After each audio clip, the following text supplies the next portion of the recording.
We were planning on doing what we call a pink rose rescue that day. Teresa Bukovac and Lauren Handy call their group Progressive Anti-Abortion Uprising. March 25th, they say they were headed to Washington Surgery Clinic on F Street Northwest to protest when they say they noticed this truck out front from Curtis Bay Medical Waste Services. We looked at the boxes that were sitting on the dolly on the sidewalk. They both had labels on them that said Washington Surgery Clinic. They say the driver was shocked when they told him what might be inside the boxes. I said, "Would you get in trouble if we took one of these boxes?" And he said, "Well, what would you do with them if you took one?" And Lauren said, "We would give them a proper burial." And a funeral. And a funeral.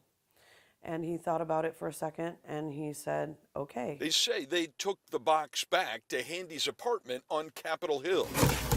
Inside, they say they found dozens of plastic containers. We took 115 unborn children out of the box. Most were very small, but farther down, they say there were bigger containers. When I opened the first container and I saw Christopher X, I just was like, I'm so sorry, baby. I'm so sorry. The medical waste company tells WUSA 9 at no time did the Curtis Bay employee hand over any of these packages to the PAAU or other third party, and any allegations made otherwise are false. And it says it does not dispose of fetuses or human remains. Abortion is the most painful type of murder. Handy and 8 other people are facing federal charges for allegedly invading Washington Surgery Clinic 2 years ago, and Planned Parenthood accuses them of harassing patients at its clinic too. Put your hands up! The activists say they got the box 5 days before the arrests in the federal case, and they say after failing to find a pathologist willing to autopsy the fetuses, they say they contacted DC police and asked homicide to pick them up. But when we got there, when we stepped out of the Uber, FBI stepped out of their cars and arrested Lauren right there on the sidewalk. They never entered the building, or they never entered her apartment. DC police say the fetuses were aborted in accordance with DC law.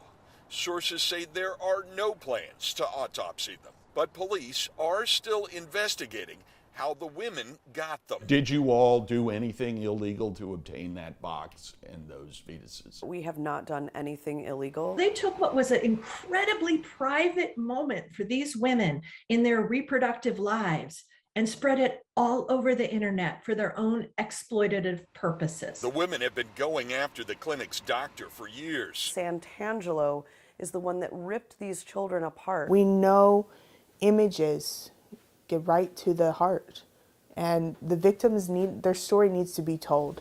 Washington Surgery Clinic has declined to respond to our repeated phone calls and messages. But DC licensing records show over the last 20 years, the doctor has no disciplinary action against him. And at this point, it's what the activists did that police are investigating. In downtown DC, Bruce Leshan, WUSA 9.